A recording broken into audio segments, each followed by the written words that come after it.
Sementara itu pemirsa, Gubernur Aceh Nova Iriansah mengajak kaum muda untuk menjadikan teknologi digital sebagai sarana membangun peradaban bangsa.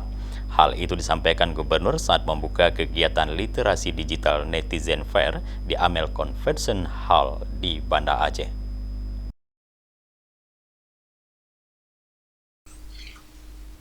Gubernur Aceh Nova Iriansah menyampaikan penguasaan teknologi digital menjadi indikator kemajuan suatu bangsa dan menjadi salah satu strategi dalam beradaptasi dengan perkembangan zaman, dengan harapan warganet Indonesia khususnya Aceh bisa berkembang lebih modern dengan tidak melupakan nilai-nilai kebangsaan.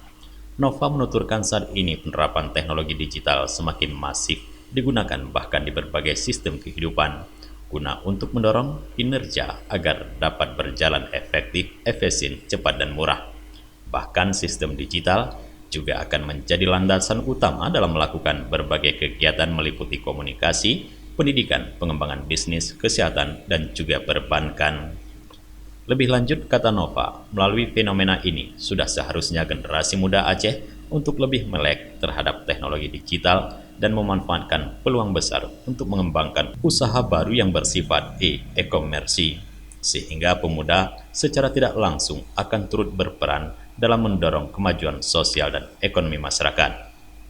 Nova menyebutkan ada 4 alasan mengapa generasi muda Indonesia khususnya Aceh harus ikut andil dalam semangat melek digital, yaitu karena tingginya populasi usia produktif di Indonesia berdasarkan data tahun 2019 sebanyak 270 juta jiwa dengan 50%-nya berada dalam rentang usia di bawah 30 tahun.